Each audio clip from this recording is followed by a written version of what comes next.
Hello friends, कैसे हैं आप। आज हम लोग बेटा रिलेशन एंड फंक्शन में आज का जो टॉपिक हमारा है composition of functions. It is a very important topic for class 12।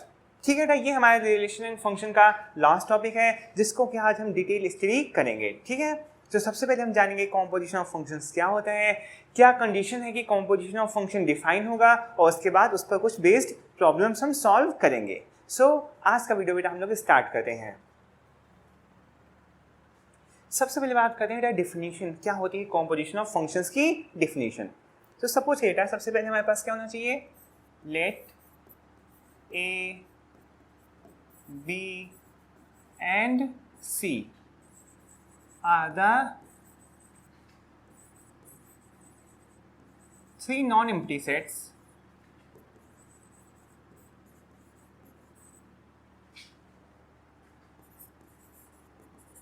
सबसे पहले बेटा हमारे पास क्या होगी, कोई तीन नॉन एम्प्टी सेट्स दिए गए होंगे। ठीक है, then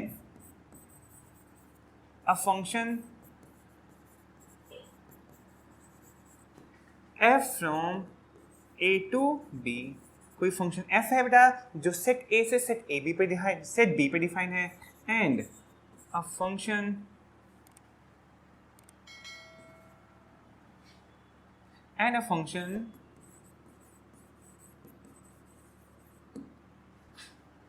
g from b to c।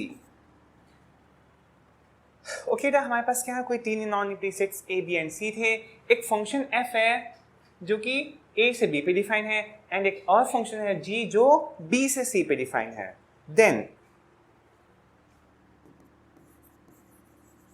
Then composition of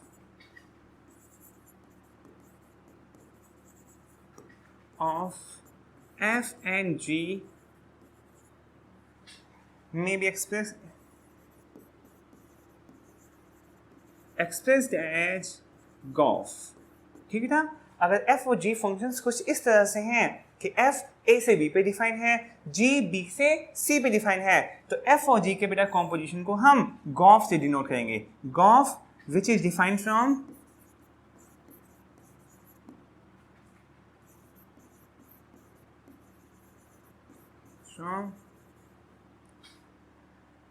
a to c, मतलब कि जो गॉफ फंक्शन होगा आपका वो a से c पे डिफाइन होगा।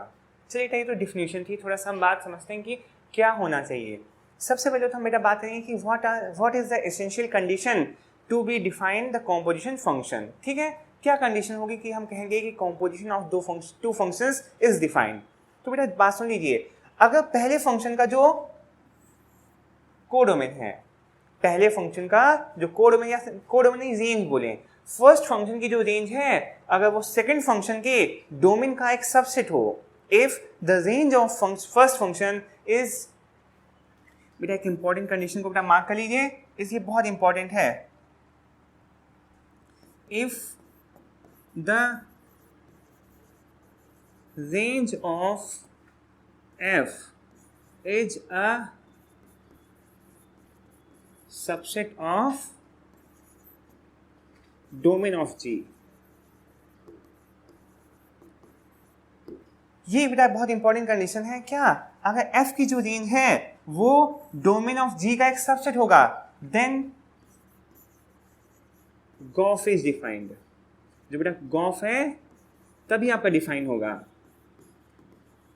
GOF क्या होता है बेटा, f और g का कॉम्पोजिट फंक्शन होता है। इस चीज को बेटा हम डायग्राम के थ्रू समझेंगे। पहले तो ये हमको पता होना चाहिए, कोई एक फंक्शन f है a टू b पे डिफाइन है, कोई फंक्शन g है जो b से c पे डिफाइन है। इंपॉर्टेंट क्या है, जो f की रेंज होगी वो g के डोमेन का एक सबसेट होगी, तभी हम f और g का कॉम्पोजिशन ले सकते हैं। कॉम्पोजिशन का बेटा मतलब क्या होता है, पहले अभी हमने केवल डिफिनेशन जानी, कॉम्पोजिशन का मतलब क्या होता है एक एग्जाम्पल के थ्रू समझते हैं। सपोज के बेटा एक एग्जाम्पल के थ्रू समझते हैं। ये एक हमारे पास वॉशिंग मशीन है। क्या है बेटा, एक वॉशिंग मशीन आप लोग जानते हैं, ऐसे कोई वॉशिंग मशीन है हमारे पास होती है। ठीक है, जिसके दो पार्ट्स होते हैं। एक पार्ट में क्या करते हैं बेटा, हम क्या इनपुट करते हैं, अपने गंदे कपड़े यहाँ पर डाल देते हैं। सभी लोग बेटा वॉशिंग मशीन को जानते हैं ना। फंक्शन भी क्या होते हैं, एक मशीन की टाइप में होते हैं जिसमें हम कुछ इनपुट करते हैं और हमको एक नया सा आउटपुट मिलता है। तो वैसे समझो एक फंक्शन, पहला एक मशीन का जो फर्स्ट पार्ट था हमने उसमें डर्टी क्लॉथ्स डाले, तो ये क्या कर देता है बेटा, इसको यहाँ पर धुल देता है, वॉश करता है, और साथ साथ हमारे पास कपड़े वॉश होके निकलते हैं साफ सुथरे, लेकिन वो भी कैसे होते हैं, गीले कपड़े होते हैं। तो यहाँ से जो बेटा हमको आउटपुट मिला वो साफ सुथरे कपड़े थे बट वो भी गीले थे। फिर इसको बेटा हम उसके दूसरे चैम्बर में डालते हैं जहाँ पर हम बेटा अपने वेट क्लॉथ्स को डालते हैं। वेट क्लॉथ्स ये कैसे बेटा, हैं तो गीले बट ये साफ सुथरे कपड़े थे। अब यहाँ पर क्या होता है ऑपरेशन, यहाँ पे जो ये पार्ट होता है मशीन का, ये क्या करता है, उन गीले कपड़ों को क्या कर देता है, सुखा देता है, और यहाँ से जो हमको आउटपुट मिलता है वो क्लीन एंड ड्राई क्लॉथ्स। ऐसा ही कुछ होता है बेटा।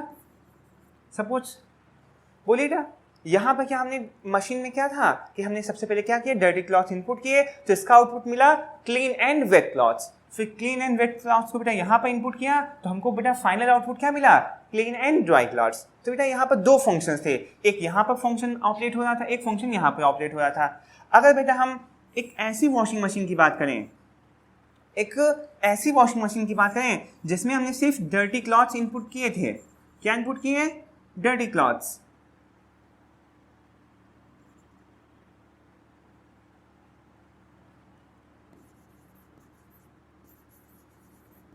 ठीक है, हमने डर्टी क्लॉथ इनपुट किए और हमको डायरेक्टली क्या मिल जाए, क्लीन एंड ड्राई क्लॉथ्स मिल जा रहे हैं।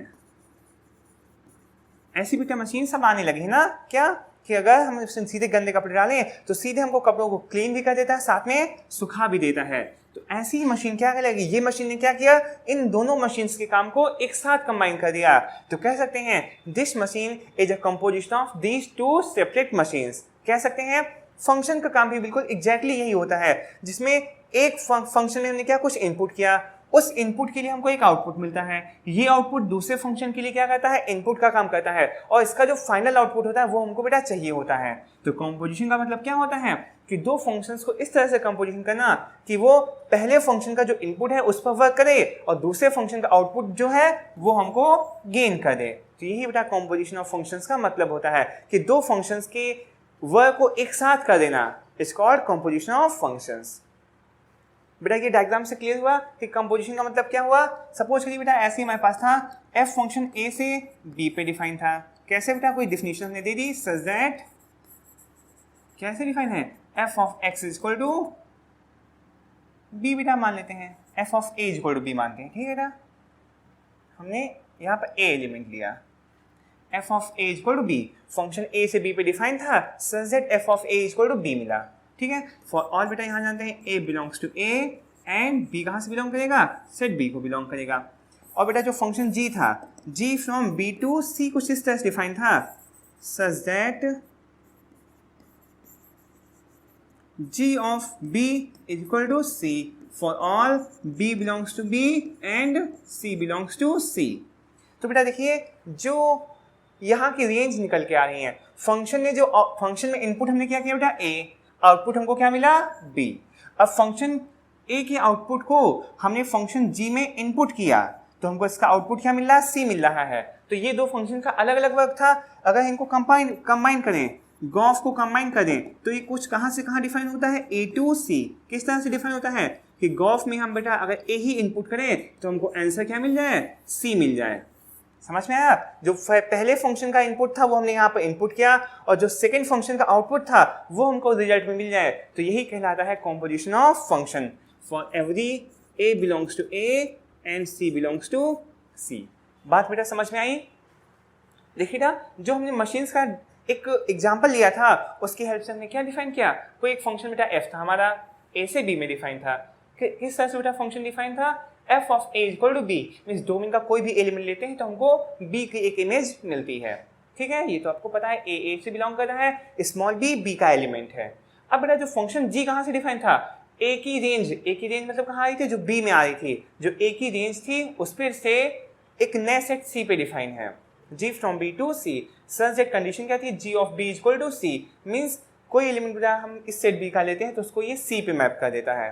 तो इन दोनों फंक्शंस का बेटा जो अलग अलग काम क्या था, हमने देखा इसमें इनिशियल इनपुट ए किया और जो दूसरी मशीन से आउटपुट निकला वो क्या निकला बेटा सी। अगर इन दोनों फंक्शंस का हमको एक साथ काम करना है तो हमने एक कंपोजिशन ऑफ फंक्शंस डिफाइन किया, इन दोनों फंक्शंस को आपस में मर्ज किया। किस तरह से कि वो पहले सेट के डोमेन से, पहले फंक्शन के डोमेन से दूसरे फंक्शन के कोडोमेन पे डिफाइन होता है। और किस तरह से कि अगर पहले सेट का कोई बेटा एलिमेंट इसमें इनपुट करते हैं तो हमको जो फाइनल इनपुट आउटपुट मिलता है वो दूसरे फंक्शन का आउटपुट मिलता है। देखिए जी का आउटपुट सी था कि नहीं था, हमको डायरेक्टली वही आंसर मिल जाता है। तो यही बेटा हमारी बेसिक डिफिनीशन होती है कॉम्पोजिशन ऑफ फंक्शंस की। अभी बेटा आप लोगों को क्लियर हुआ? एक बेटा वेन डायग्राम के थ्रू भी इस बात को समझेंगे, लेकिन फिलहाल ये बात क्लियर हुई कैसे बेटा हमको डिफाइन था फंक्शन। चलिए एक और तरह से समझते हैं। सपोज कीजिए ये हमारा फंक्शन है, एक सेट हमारा ए है, ये एक सेट बेटा हमारा बी है और ये एक सेट हमारा सी है। ठीक है, तीन नॉन एम्प्टी सेट्स थे।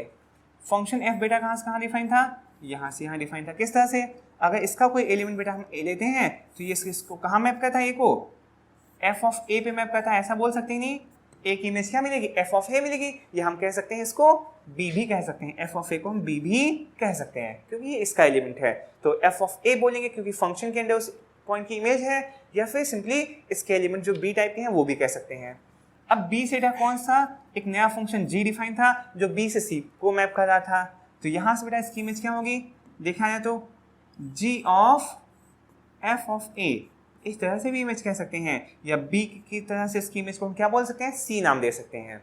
तो इनडायरेक्टली इन दोनों फंक्शन से मिलकर क्या किया, ए को पहले बी पे ले गए, फिर बी को डायरेक्टली सी पे ले गए। तो हम डायरेक्टली इनको क्या ए से सी पे ले जा सकते हैं, तो जो फंक्शन डायरेक्टली ए को सी पे मैप करेगा वो फंक्शन कहलाता है गॉफ। नहीं, अगर इसमें डायरेक्टली ए इनपुट करें, किस तरह से, गॉफ आपका डिफाइन होता है from A to C such that gof of, अगर ए बात करें तो ये हमको क्या मिल जाएगा, G of F of A, या इनडायरेक्टली इसको बेटा सी भी कह सकते हैं, जी ऑफ एफ ऑफ बे बोलेंगे या सी मिल जाएगा। For all C belongs to बेटा C and A belongs to A. जाहिर बात बेटा जो ए एलिमेंट होता है ये हमारे डोमेन का होता है, और जो रेंज आ रही है वो हमारी कोडोमेन का एलिमेंट होता है, सी का एलिमेंट होता है। तो यही बेटा कॉम्पोजिशन का काम होता है। एक बात बेटा और कंफ्यूज बच्चों को होती है, जब बेटा एफ का कॉम्पोजिशन जी के साथ लेंगे तो जी ऑफ एफ लिखा जाएगा, ना कि एफ ऑफ जी।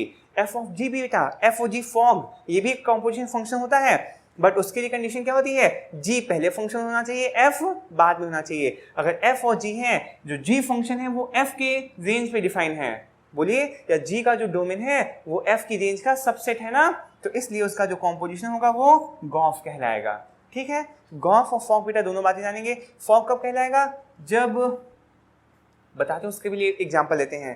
पहले देखिए गॉफ समझ में आया क्या होता है, क्या होता है, फंक्शंस एफ और जी को अगर आपस में मर्ज कर रहे हैं तो ग्राफ बनेगा, कॉम्पोजिशन कर दिया। ये था जो ओ सिंबल होता है, ये कॉम्पोजिशन के लिए यूज किया जाता है। ठीक है, इसको जीरो वगैरह मत समझिएगा। ठीक है, जी और एफ के कॉम्पोजिशन को जी ऑफ एफ लिखते हैं। ठीक है, ओके। ओपन कैसे होते हैं, जी ऑफ एफ को ओपन करना हो तो g of F of a open होता है। ये बेटा कुछ बातें थी कॉम्पोजिशन ऑफ फंक्शंस की। ठीक है, अब इस पर बेस्ड बेटा देखते हैं, प्रॉब्लम देख लेते हैं। जैसे कि क्वेश्चन दिया गया है, एग्जाम्पल मेरा क्वेश्चन दिया गया है, let Z be the set of all integers, define f from Z to Z. If एक फंक्शन डिफाइन किया गया f from Z to Z, किस तरह से, f of x is equal to x plus two. G भी बेटा एक function था, g from Z to Z, defined by g of x is equal to x minus two for all x belongs to Z. Then find the composition of f and g. तो बेटा F और जी का composition को चाहिए, तो देखिएगा F की जो रेंज थी जेड में आ रही थी ना, और यही देखिए था जी का डोमेन है कि नहीं है, जी का डोमेन भी क्या था, जेड था। मीन्स पहले फंक्शन की जो रेंज होती है अगर वो दूसरे फंक्शन का डोमेन बन जाता है तो क्लियरली कह सकते हैं कि एफ और जी का कॉम्पोजिशन जो गॉफ होता है वो डिफाइन है। तो हम क्लियरली कह सकते हैं सिंस बेटा एफ क्या था, from Z to Z define था, सच दैट कैसे डिफाइन था बेटा, लिख लेते हैं। सच दैट कैसे था, F of x is equal to x plus two for all बेटा एक्स कहाँ से बिलोंग कर रहा था, इसके डोमेन से। इसी तरह जी फंक्शन था, ये भी जेड से जेड में ही डिफाइन करा था, such that ji of X कैसे डिफाइन था बेटा, x minus two for all x belongs to z। ये z कौन सा बेटा है, इस g के डोमेन की बात कर रहे हैं। इस तरह से बेटा दोनों फंक्शन को डिफाइन थे। अब हमको बताना है इनका कॉम्पोजिशन। तो पहले देखते हैं जो f की रेंज है क्या g के डोमेन के इक्वल है, बिल्कुल इक्वल है तो सबसे अच्छी बात है। अगर ये इसका सबसेट भी हो तब भी ठीक है, बट ये बिल्कुल एक दूसरे से डिफरेंट नहीं होने चाहिए। तो बेटा क्लियरली हम कह सकते हैं कि जो f और g का कॉम्पोजिशन है गॉफ है, वो भी डिफाइन होगा कहाँ से, पहले सेट के डोमेन से दूसरे सेट की कोडोमेन पर। गॉफ from z to z define होगा। सच दैट किस तरह से बेटा डिफाइन होगा, हमको क्या निकालना है, इनका कॉम्पोजिशन ही निकालना था ना। सच दैट बेटा गॉफ ऑफ x हमको फाइंड आउट करना है कि गॉफ ऑफ x किस तरह से डिफाइंड है। तो बेटा देखो हमने कैसे समझाया था, गॉफ ऑफ x निकालना हो तो g बेटा बाद में ऑपरेट होगा, पहले क्या था f ऑफ x आएगा। इसको गॉफ ऑफ x को क्या लिख सकते हैं, g time g of f of x लिख सकते हैं कि नहीं लिख सकते हैं। अब देखिए ना f ऑफ x कहाँ दिया गया था, ये दिया गया था x प्लस टू। तो f ऑफ x यहाँ कितना लिख सकते हैं, g of x plus two लिख सकते हैं नहीं लिख सकते हैं, बिल्कुल लिख सकते हैं। अब ये चीज बेटा किस टाइप की ओपन हो रही है, g ऑफ x की तरह दिख रहा है। समझो इसको कुछ देर के लिए हम x सपोज करते हैं, तो g of x function g of x कैसे ओपन होता है, x माइनस का 2 मीन्स यहाँ इसकी जिस एलिमेंट पे ऑपरेट करते हैं उसमें से हमको सिर्फ क्या करना होता है, 2 माइनस करना होता है। फंक्शन g कैसे ओपन हो रहा है, जो भी यहाँ x लिखा होता है उसमें से सिर्फ 2 माइनस करता होता है। तो बेटा g की यहाँ लिखा हुआ x, समझो इसको हमने x सपोज किया तो किस तरह से ओपन होगा, x जो भी था उसमें से 2 हमको क्या करना है, माइनस करना है। 2 से 2 कट जाएगा तो कितना आ जाएगा, x आ जाएगा। तो गॉफ ऑफ x किसके इक्वल आया, x के इक्वल आ गया for every x belongs to z। तो बेटा ये हमने क्या किया, f और g का कॉम्पोजिशन फाइंड आउट कर लिया गॉफ, ठीक है। एक बेटा अगर बात यहाँ नोटिस की जाए तो आप लोग समझ सकते हैं कि गॉफ ने क्या किया, x को x पे ही मैप कर दिया। और ऐसा कौन करता है बेटा, जो सेम एलिमेंट को सेम उसी एलिमेंट पे मैप करता है। ऐसा काम बेटा आइडेंटिटी फंक्शन का होता है, जो हमने प्रीवियस वीडियो में डिस्कस किया था। तो कह सकते हैं यहाँ f और g का जो कॉम्पोजिशन होगा is behaving like an identity map, जो x को x पे ही मैप कर रहा है। अब बेटा बात करते हैं, ये तो हमने गॉफ बात कर लिया, क्या इसमें फॉग डिफाइन था, देख सकते हैं फॉग डिफाइन होगा कब, चलिए उसकी बात भी कर लेते हैं। f फंक्शन बेटा कहाँ से कहाँ था, z से z में, such that f of x equal to आपका था x प्लस 2, ठीक है, for all x belongs to z। g function कहाँ से था बेटा आपका, j भी z से z में था, such that g of x equal to आपका क्या था, x माइनस का 2 for every x belongs to z, ठीक है। ये f और g था।